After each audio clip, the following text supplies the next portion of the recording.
하나님의 말씀은 로마서 8장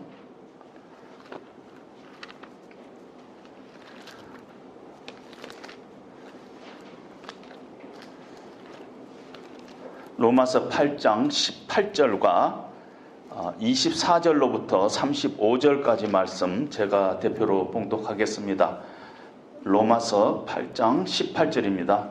생각하건대 현재의 고난은 장차 우리에게 나타날 영광과 비교할 수 없도다. 24절입니다. 우리가 소망으로 구원을 얻었음에 보이는 소망이 소망이 아니니 보는 것을 누가 바라리요?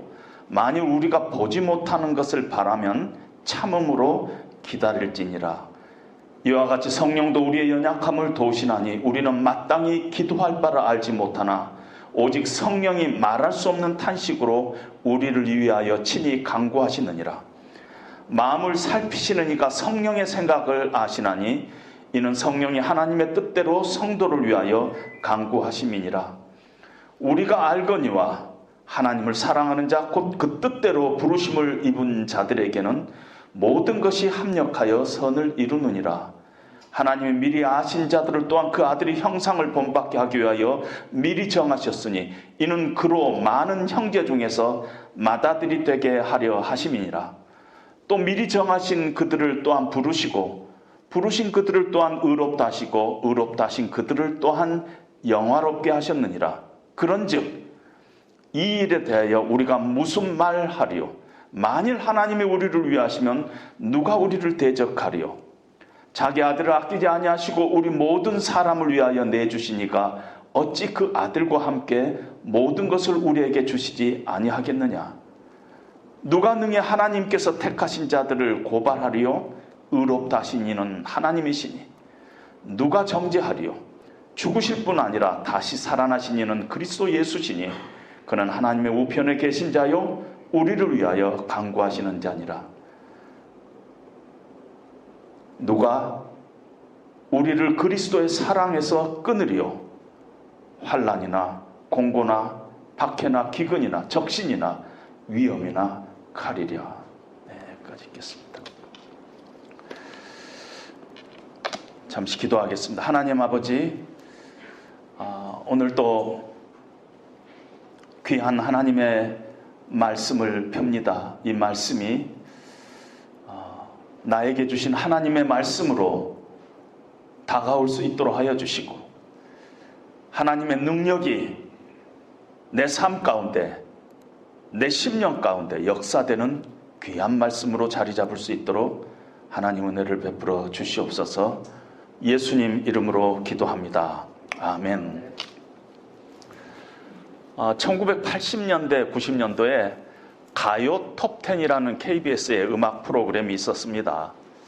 일주일 동안 가장 인기가 있는 가요들을 순위를 정해가지고 시상을 하는 그런 프로그램이었습니다. 성경 구절에 탑10이 있다고 생각하면은 뭐가 탑10 안에 들어갈까요? 오늘 우리가 읽은 본문에 있는 로마서 8장 28절 우리가 알거니와 하나님을 사랑하는 자 곧 그 뜻대로 부르심을 입은 자들에게는 모든 것이 합력하여 선을 이루느니라. 이 로마서 8장 28절 이 말씀은 저는 반드시 탑10 안에 뽑히리라 그런 생각을 합니다. 이 말씀을 들으면은 위로가 되고 어쩐지 모든 일이 잘 될 것 같은 그런 기분이 듭니다.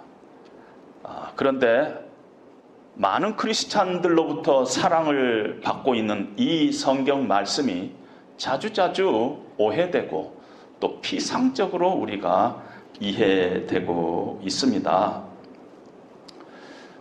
전에 제가 섬기던 교회에서는 그 신방을 이렇게 정기적으로 이렇게 다니는데요. 그래서 그 가정에 가서 신방 예배를 드립니다.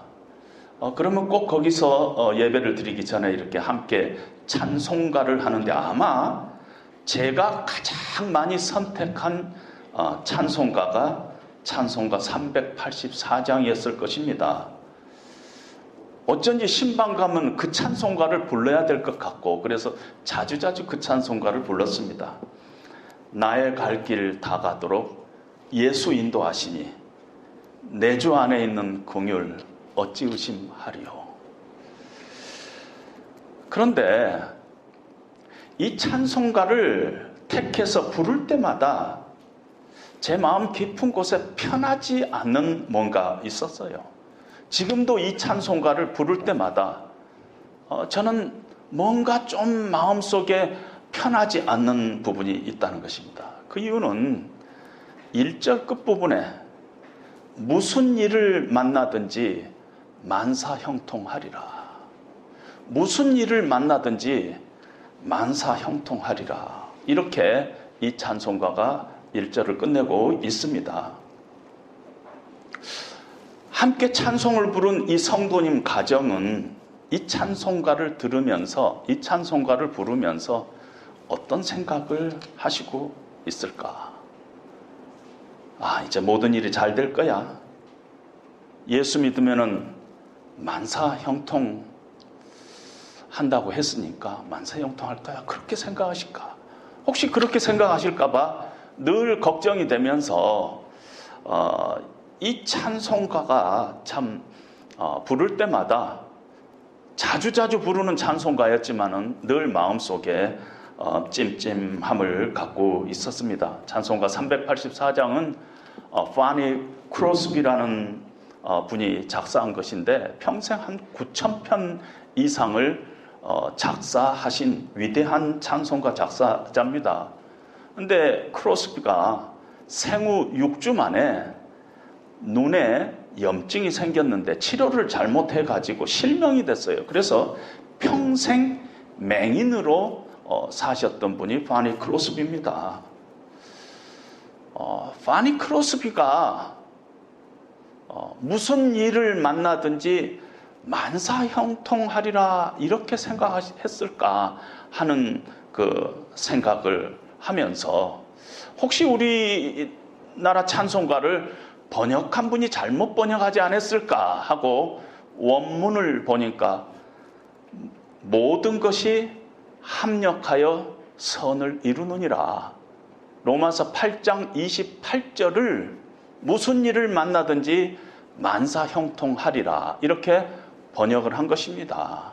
그래서 물론 번역자도 우리 한국말로 그렇게 번역하신 분도 무슨 생각이 있었겠지만은 혹시나 파니 크로스비가 하나님의 말씀 로마서 8장 28절을 쓰고 있는 것을 잘못 이해해서 무슨 일을 만나든지 만사형통하리라 하고 그냥 피상적으로 해석하지 않았나, 번역하지 않았나 그런 우려를 지금도 저는 이 찬송가를 부를 때마다 마음속에 간직하면서 1절 마지막 절을 부를 때마다 저는 저 마음 깊은 곳에서 모든 것이 합력하여 선을 이루느니라 이렇게 내 나름대로 속마음은 그런 생각을 가지고 무슨 일을 만나든지 만사형통하리라 그 부분을 노래하고 찬송하고 있습니다. 우리가 알거니와 하나님을 사랑하는 자 곧 그 뜻대로 부르심을 입은 자들에게는 모든 것이 합력하여 선을 이루느니라. 이 말씀 안에 참 오해도 있고 또 어떤 면에서 깊은 뜻도 있습니다. 오래전에 제가 들은 간증, 기억나는 간증입니다. 교회에서 중책을 맡고 있는 어느 교장 선생님의 간증인데요. 일제시대 때 강제 노역에 동원돼서 채석장에서 노역을 했다고 합니다. 그 채석장에서 바위를 폭약으로 터뜨리는 그 일을 하고 있었습니다. 어느 날 점심시간에 동료들과 함께 도시락을 펴고 식사를 하면서 식사 기도를 혼자서 다른 사람은 안 믿기 때문에 식사 기도를 하는데 개가 와서 도시락을 물고 도망을 가버렸어요. 그래갖고 저 언덕 위에 있는 거예요. 그래서 도시락을 찾으러 언덕으로 이렇게 뛰어가는데 같이 밥 먹으려던 그 옆에 동료들이 야, 네가 믿는 예수는 이 도시락 하나도 못 지키냐 하면서 막 야유를 했습니다. 그런데 갑자기 뒤에서 꽝 하는 소리가 나더니 거기 있는 사람들이 다 죽고 말았어요. 몰살됐어요. 자기만 살았어요. 도망가던 개가 놀래가지고 도시락을 놓고 도망가서 도시락을 찾았다. 그리고 나서 그 교장 선생님이 마지막 인용하는 하나님의 말씀이 로마서 8장 28절에 하나님을 사랑하는 자 모든 것이 합력하여 선을 이루느니라. 이건 아니죠. 이건 아니죠. 이런 얘기가 아니죠. 점심 굶게 될 어떤 화가 목숨을 구하는 어떤 복으로 됐다. 어떤 재앙이 복으로 돌아왔다. 이것이 모든 것이 합력하여 선을 이룬다. 이런 뜻이 아니죠. 그건 어떻게 보면은 이 사자성어 중에 무슨 전화위복이라든가 이런 걸 가지고 얘기할 수는 있겠지만 성경 로마서 8장 28절은 그런 뜻이 아니라는 것입니다. 따라서 우리는 이 말씀을 좀 더 이해하기 위해서 모든 것은 뭐며 선은 뭐며 어떻게 합력한다는 것인가 하는 것을 우리가 조금 더 들어가서 봐야 될 줄 압니다.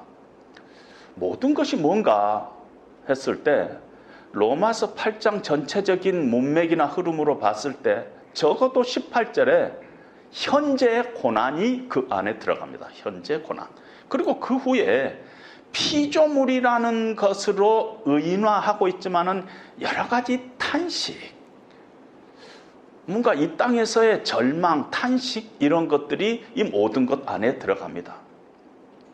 그런데 우리 인생을 좀 정직하니 우리가 바라보면은 행복했던 시간도 있지만은 우리 인생의 여러 부분들이 행복했던 시간도 있지만은 많은 시간들이 우리가 고통하고 좌절하고 상처받고 실패하고 절망하고 때로는 염려하고 의심하고 흔들리고 질병과 죽음의 공포 아래서 또 때로는 지은 죄 때문에 내가 신음하는 그런 시간들 아니겠어요?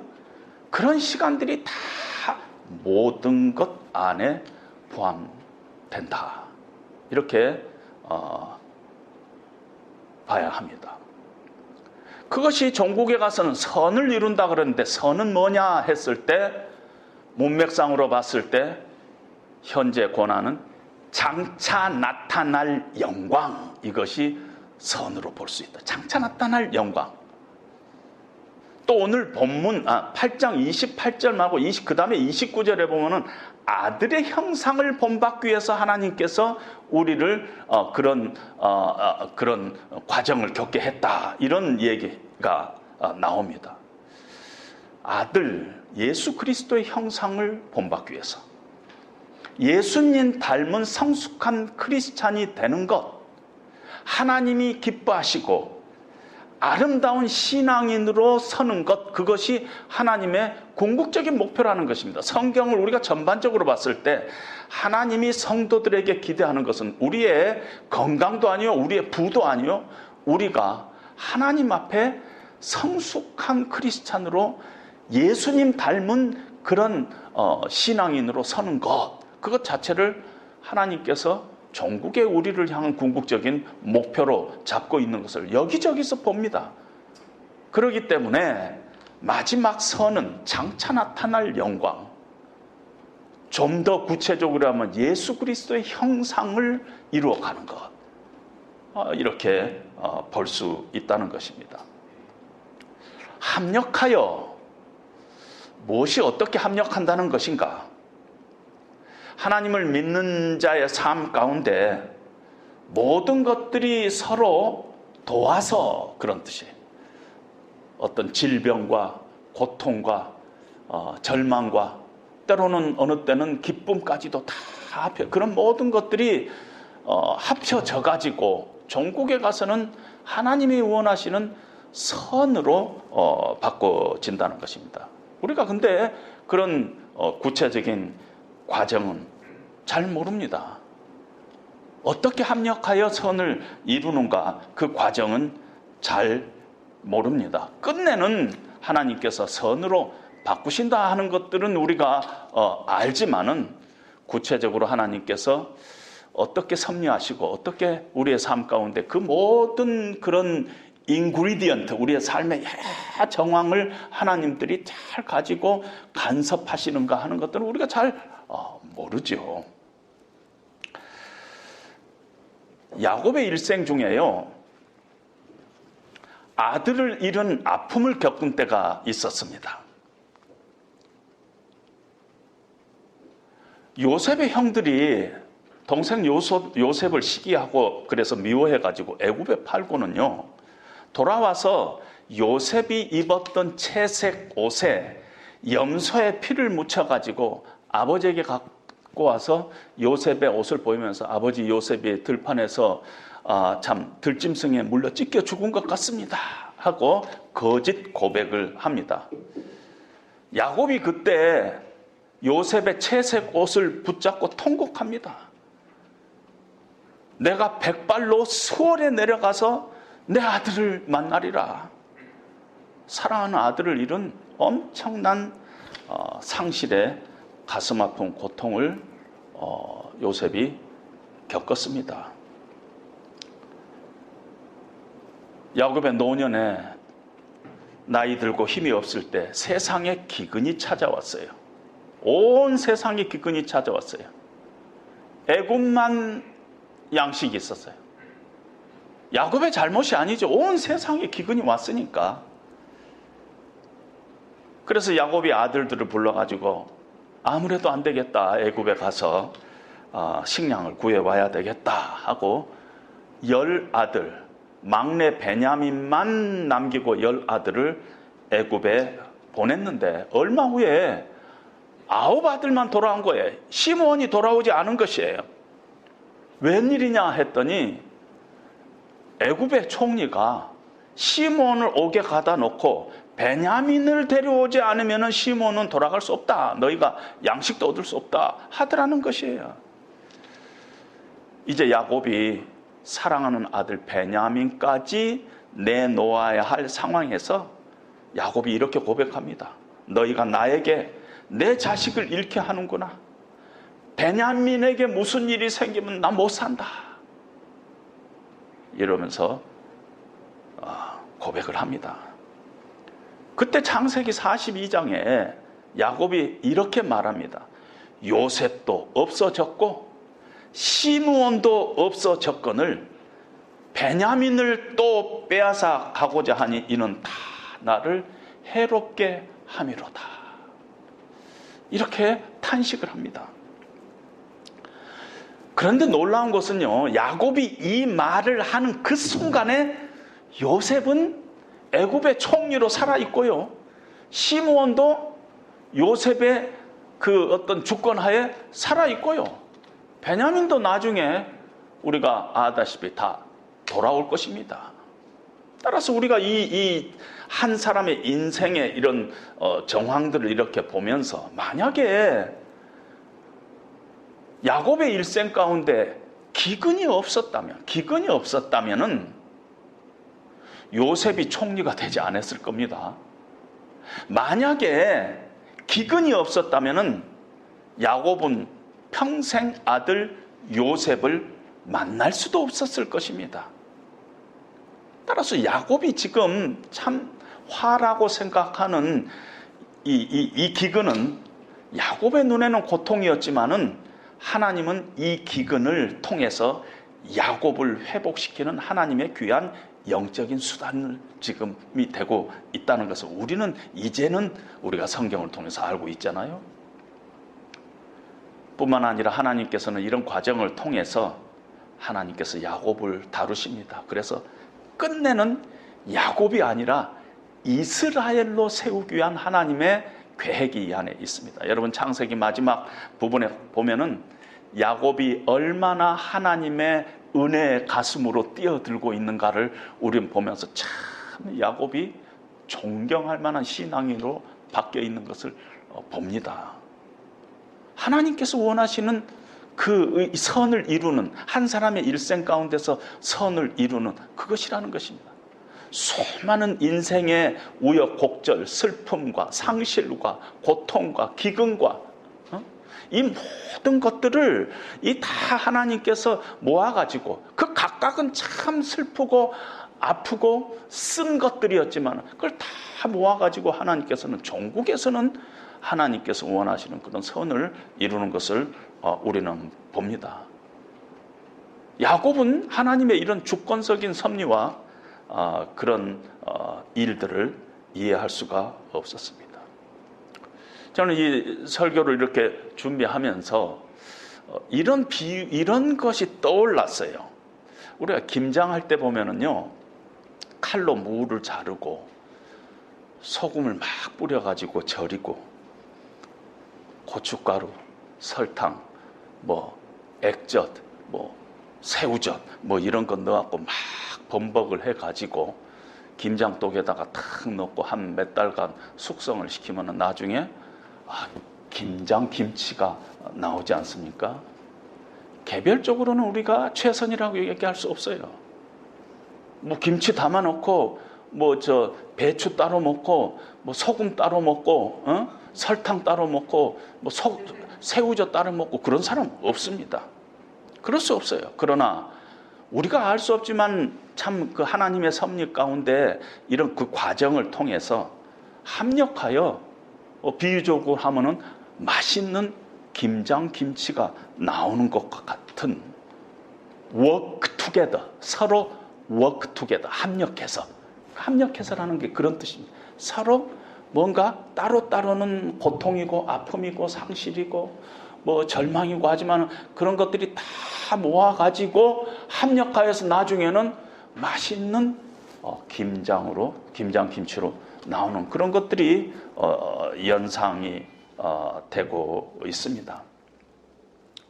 이렇게 우리가 하나님의 주권적 섭리를 알 수 없는데, 오늘 우리가 읽은 본문 38절은요, 우리가 알거니와 하나님을 사랑하는 자, 그 뜻대로 부르심을 입은 자들에는 모든 것이 합력하여 선을 이루니라. 이게 하나님의 주권이어서 주권적인 사역이기 때문에 우리가 모르는 일인데, 그 말씀 앞에 우리가 알거니와, 모르는데 안다고 얘기를 하고 있다는 것입니다. 어떻게 알게 됐을까? 이게 안다는 게 무슨 뜻인가?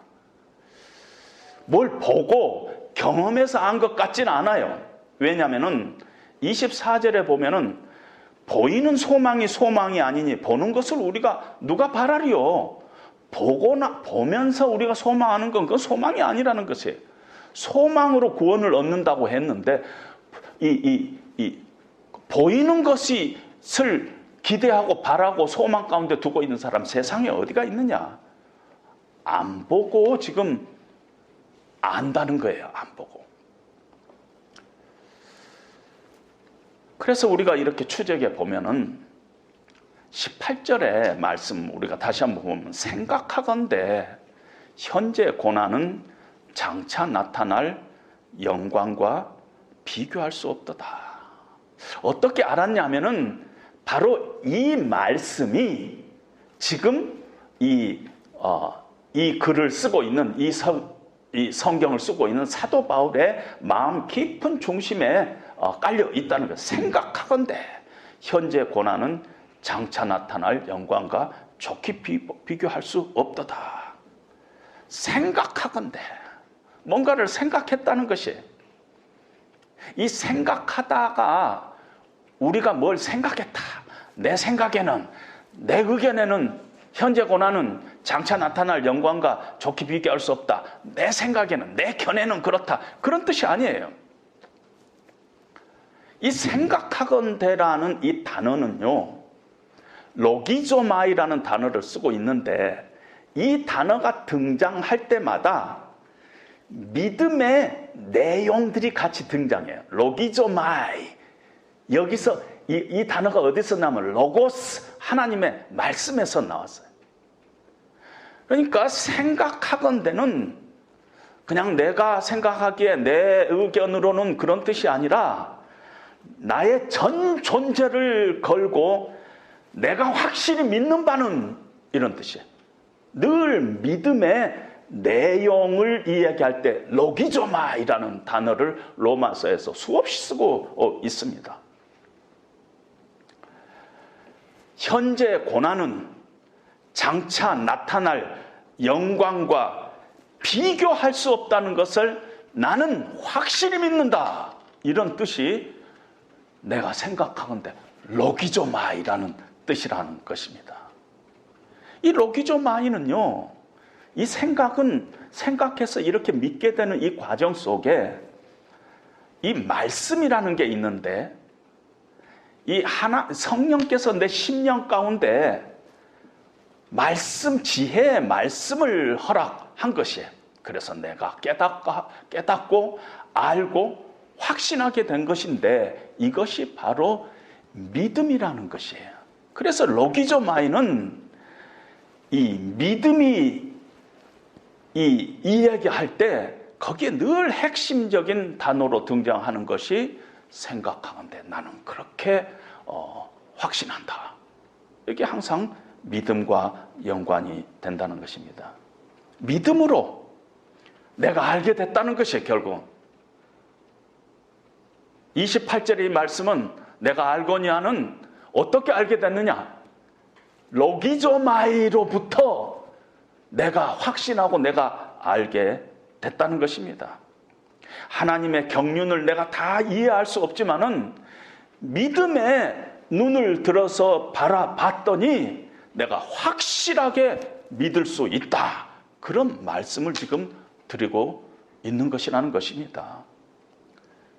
여러분, 찬송가에도 이런 거가 있어요. 찬송가 310장에 보면은 하나님의 은혜로 이 쓸데없는 자 왜 구속하여 주는지 난 알 수 없도다. 왜 내게 굳센 믿음과 또 복음 주셔서 내 마음이 항상 편한지 난 알 수 없도다. 왜 내게 성령 주셔서 내 마음 감동케 주 예수 믿게 하는지 난 알 수 없도다. 주 언제 강림하실지 혹 밤에 혹 낮에 또 주님 만날 그것도 난 알 수 없도다. 다 알 수 없도다예요. 근데 후렴 어떻게 해요? 내가 믿고 또 의지함은 내 모든 형편 아시는 주님 늘 보호해 주실 것을 나는 확실히 아네. 모르는데, 알 수 없는데 내가 확실히 안다고 고백하고 있어요. 그 일이 뭐가 가능해요? 믿음이 그 일을 가능하게 하고 있다는 것입니다. 오늘 우리가 로마서 8장에도 보면은요, 사도 바울도 우리가 어떻게 기도할지, 어떻게 기도해야지 하나님이 기뻐하실지 마땅히 기도할 바를 알지 못한다고 얘기하고서 우리가 마땅히 기도할 바 어떻게 해야지 하나님 원하시는 기도인가 알 수가 없다는 것이에요. 그러는데 본문 30절 후반에 보면은 38절 보면 내가 확신하노니 사망이나 생명이나 천사들이나 권세자들이나 현재일이나 장래일이나 다른 어떤 피조물이라도 우리 주 그리스도 예수 안에 있는 하나님의 사랑에서 끊을 수 없으리라 확신한다는 것이, 내가 빌 바도 알지 못한데 확신하는 그 중간에 뭐가 있느냐 하면은 믿음이 있다는 것입니다. 믿음이 이런 고백을 가능하게 한다는 것입니다. 그래서 믿음으로 산다는 것은 참으로 중요해요. 믿음으로 산다. 그런데 믿음으로 사는 것이 중요한 건 알지만 쉽지는 않아요. 우리가 가끔 어려움 가운데 있는 사람한테 믿음으로 승리하세요, 이런 말을 가끔 합니다. 이 말은 어떤 면에서 축복이고 격려가 되는 말씀이죠. 그런데 이렇게 뒤돌아보면은요, 상당히 무책임한 말 아니에요? 좀 화가 나지 않아요? 어느 때는 내가 지금 참 어려운 가운데 힘들어하고 있는데 믿음으로 승리하세요, 그리고 탁 던지고 가는 건 화난 일이죠. 어떨 때는요. 그렇게 간단하지 않지 않아요? 믿음으로 승리한다는 것은 어떤 치열한 싸움이 있고요, 얼마나 힘든 그런 과정이 있어요. 근데 그냥 툭 지난 말로 믿음으로 승리하세요, 믿음으로 사세요, 그러면 그건 곤란하다는 것입니다. 어떤 면에서. 왜 이렇게 믿음으로 사는 것이 어려우냐면요, 현재 고난은 장차 나타날 영광과 좋게 비교할 수 없도다.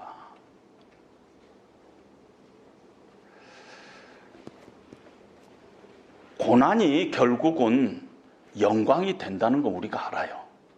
공식으로 보면 우리 믿는 자들의 삶 가운데 고난이 영광이 된다는 거 알아요. 그런데 고난 앞에 다른 단어가 붙어 있어요. 무슨 단어예요? 현재 고난이라는 것이.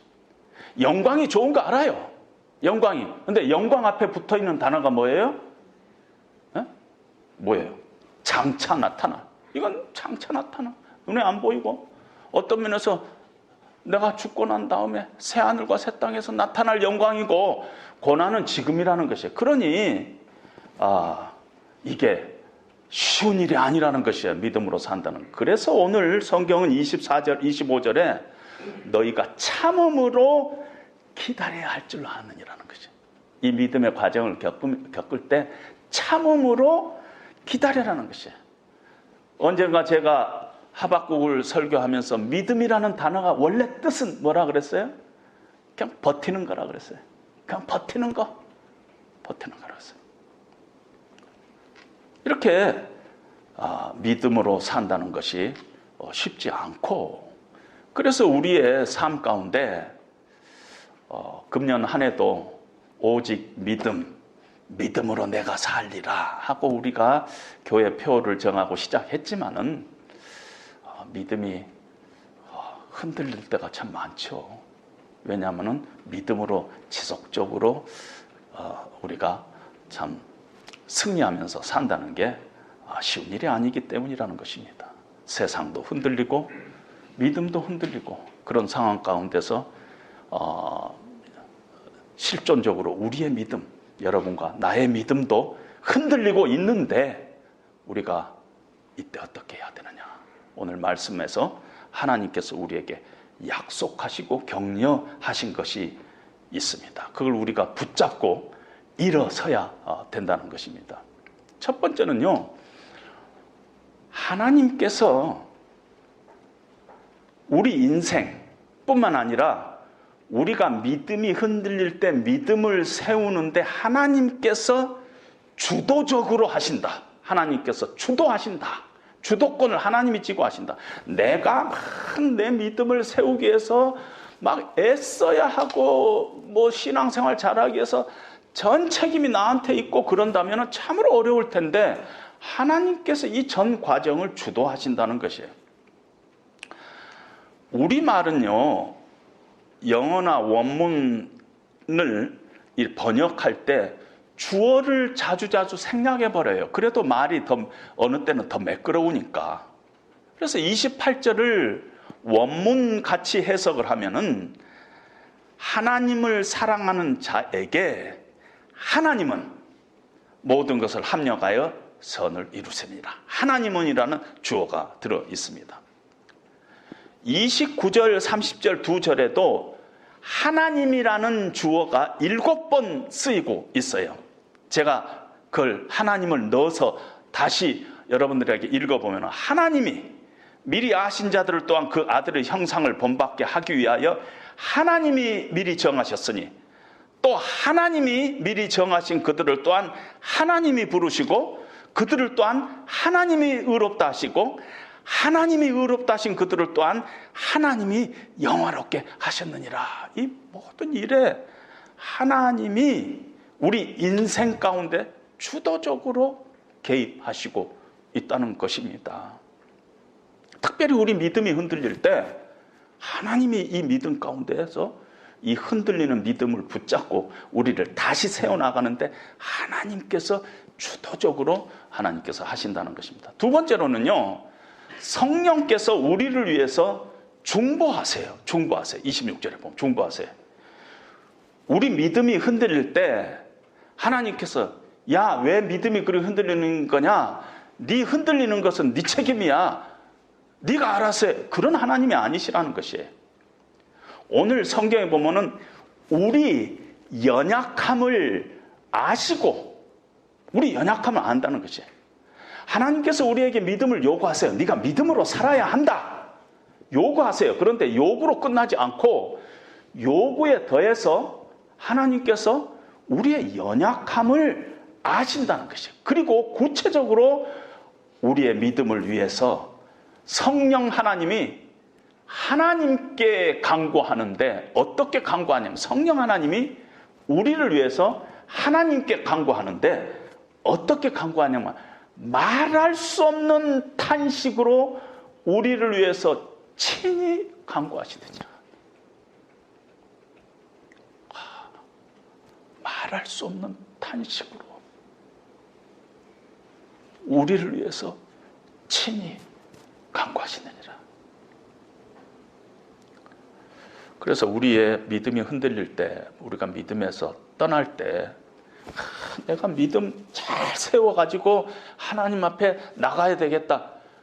그런 교만함 버리시고 첫걸음만 뛰면 돼요. 떠나지 않으면 돼요. 그냥 버티면 돼요. 내 믿음이 흔들린 거 우리 하나님께서 다 아세요.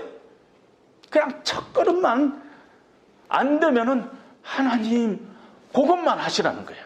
그러면 성령 하나님께서 우리의 연약함을 아시고 구체적으로 말할 수 없는 탄식으로 친히 하나님께 성령 하나님께서 중보하시고 간구하신다. 그걸 우리는 늘 잊지 말아야 하는 것입니다. 세 번째로는요, 성도를 향한 하나님의 견인을 늘 마음속에 생각해다. 이 말이 뭐냐면은 이 칼빈의 5대 강론 중에 하나가 성도의 견인이라는 게 있는데 Perseverance of the Saints 그런 건데 이게 우리나라 말로는 그냥 성도의 견인이라고 번역이 돼가지고 많은 사람들이 혹은 이분 신학자들까지 성도가 끝까지 견딘다 이런 그대로 해석하면 성도의 견인이니까 근데 그런 뜻이 아니에요. 성도의 견인이라고 말은 붙였지만은 그 말을 해석을 하면은 성도를 위한 하나님의 견인이에요. 내가 끝까지 참는다는 것이 아니라 하나님께서 끝까지 우리를 포기하지 아니하시고 끝까지 붙들어서 어떻게 하든지 놓치지 않고 마지막 하나님의 은혜의 손으로 끌고 가신다는 거예요. 그것이 성도의 견인입니다. 하나님께서 우리가 정말 믿는 자면은 우리의 믿음을 아무리 흔들려도 끝까지 하나님께서 우리 믿음을 붙잡고 마지막 하나님의 은혜 자리까지 하나님이 끌고 가신다는 거예요. 절대 우리가 아니라는 거예요. 하나님이 하신다는 것이에요. 그래서 하나님의 자녀는요, 성도들은 하나님의 포기하지 않은 사랑 가운데 우리가 있는 거예요. 그것이 성도의 견인이에요. 그 근거는요, 하나님께서 우리를 부르셨다는 거예요. 근거하고 있어요. 하나님이 주도적으로 우리를 부르셨다는 것이에요. 오늘 28절에는요, 우리가 조금 오해할 수 있는 부분이 있어요. 하나님을 사랑하는 자, 곧 그 뜻대로 부르심을 입은 자. 그래가지고 하나님을 사랑하는 자가 하나님의 그 견인을 마지막까지 받는데 조건이 되고 있는가 이렇게 생각하는 사람들이 많아요. 하나님을 사랑하는 자 그러니까 하나님을 사랑해야만이 그런 일들이 일어나는구나 이렇게 생각을 합니다. 물론 우리는 하나님을 사랑해야 돼요.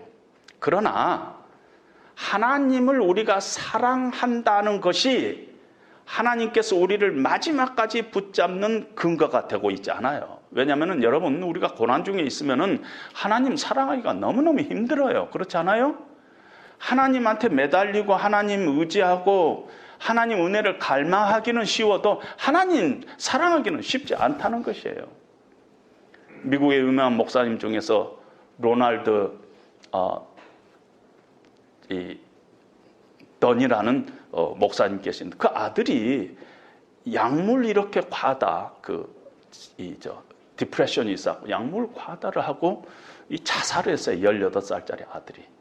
그리고 자살하고 장례식을 지나고 3일 만에 로마서 8장 28절 말씀을 갖고 설교를 해야만 됐어요. 그때 이 목사님이 말씀하신 게 세상에서 내가 제일 믿을 수 없는 말씀이 이 말씀이다. 하나님을 사랑하는 자, 곧 그 뜻대로 부르심을 받는 모든 것이 합력해서 지 아들 3일 전에 죽었는데, 그렇게 훌륭하신 목사님도 이 말씀이 와닿지 않는다, 이렇게 고백을 하는데, 고난 중에 있을 때 우리가 하나님을 사랑할 수 없을 때가 많아요. 그 우리 감정이죠. 그래서 하나님께서 하나님을 사랑하는 자, 곧 그 뜻대로 부르심을 입는 자, 부르심을 입는 자다는 것이, 하나님이 먼저 우리를 불렀다는 것이에요. 그리고 그 부르심에 대해서 오중으로 얘기를 합니다. 하나님이 미리 아신 바 되었다는 것이에요. 미리 알다 그러니까 우리는 이렇게 생각합니다. 하나님께서 우리가 구원 받을까 안 받을까 미리 아셨나? 우리가 말하는 소위 미리 안다는 그런 뜻으로 해석하는데, 미리 알다는 단어는 히브리 말로 야다라는 단어인데 그냥 이렇게 표현하면 돼요. 이게 언약적인 단어로 하나님께서 먼저 사랑했다는 뜻이에요. 사랑. 미리 알다는 것은 사랑했다는 뜻이에요. 미리 알다. 하나님께서 먼저 사랑하시고 미리 정하시고 하나님께서 뜻을 두시고 의지적으로 창세전에 우리를 택했다는 것이에요. 구원을 입증해 주는 믿음이나 순종이 있기도 전에, 훨씬 더 이전에 먼저 하나님께서 우리를 사랑하시고 우리를 주권적인 은총 안에서 우리를 선택했다는 것이에요. 그리고 나서 역사의 한 순간에 영적으로 죽었던 우리를 부르시고 하나님의 부르심을 듣는 사람들에게 믿을 수 있도록 믿음을 주시고, 그 믿음으로 십자가의 보혈을 이 하나님 앞에 고백했을 때 그들을 의롭다고 칭하시고 세상 끝날까지 함께 하시고 새로운 세상에서 영광스러운 영화롭게 하셨느니라. 오중으로 하나님께서 지금 방어를 하고 있는 것이에요. 이것이 구원의 여정 속에서 예지, 예정, 소명, 칭의, 영화, 이렇게 목사님들 시험 볼 때 막 나오는 거예요. 오늘 이 로마서 8장이 그걸 우리에게 얘기를 하고 있습니다. 마지막에 영화롭게 하시는 것은 미래에 일어날 사건이에요. 미래에 일어날, 장차 나타날 사건임에도 불구하고 오늘 성경은 과거에 일어난 일처럼 과거 시제로 쓰고 있어요. 이걸 예언적 과거 시제라, 부정과거형이라는 특별한 시제를 쓰고 있어요. 미래에 일어날 일이지만은 너무너무 확실한 것, 이건 하나님께서 말씀하시는 것, 하나님은 실수가 없으신 분이기 때문에 오늘 땡겨가지고 오늘 과거로 쓸 수 있어요. 미래에 일어난 일. 그게 예언적 과거 시제입니다. 오늘 이 말씀을 통해서 성경은 우리에게 확신을 시켜주는데, 뭘 확신을 시켜주냐면 이 너희가 받은 구원이 네가 본 구원 얘기가 아니라는 거예요. 난 그때 부흥해서 그때 은혜 받고 그때 가슴이 찌릿찌릿하고 그때 예수를 믿게 됐으면, 이건 우리가 우리를 바라보는 구원이에요. 그런데 하나님이 바라보는 구원의 이야기를 우리에게 들려주고 있는 거야.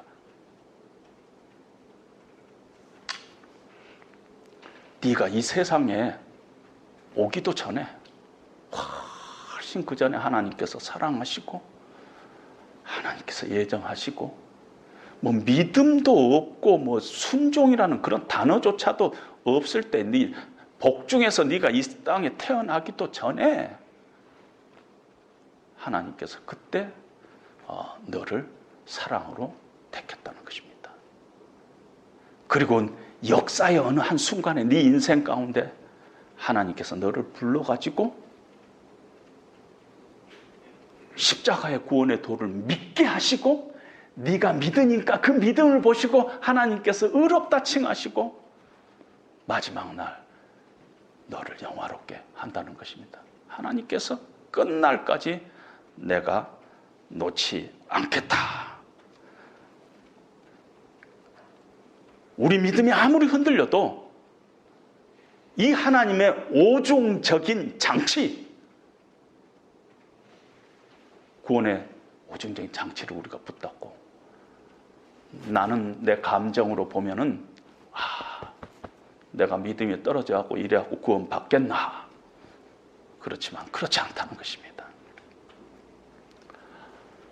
우리가 살고 있는 세상이 참 흔들리고 있어요. 우리 믿음도 흔들려요. 얼마나 많은 사람들이 코로나를 겪으면서 신앙을 버렸는가 몰라요. 그런 시대 속에 우리가 살고 있습니다. 우리 믿음이 흔들리면 늘 찾아오는 게 의심이에요. 자꾸 내 생각, 내 현실, 내 실제 이런 것들이 우리 눈에 먼저 들어옵니다. 그럴 때 하나님의 말씀을 생각하고 현실이 더 크게 보일 때 하나님의 약속을 생각하고 현재 고난이 더 크게 나에게 다가올 때 장차 나타날 영광을 믿음으로 바라보면서 우리는 떠나지 말아야 합니다. 붙잡아야 해요. 끝까지 조금만 견디시기 바랍니다. 지금 이 순간도 성령께서 말할 수 없는 탄식으로 우리를 위하여 친히 간구하고 계신다. 하나님께서 창세 전보다 더 전에 우리를 사랑하시고 우리를 정하시고 우리를 부르시고 우리에게 믿음 주시고 우리를 하나님의 자녀로 삼아주시고 마지막 영광스러운 자리까지 하나님께서 끌고 가실 것이다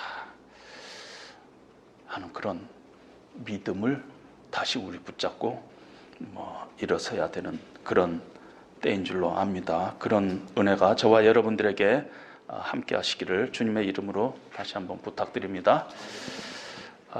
우리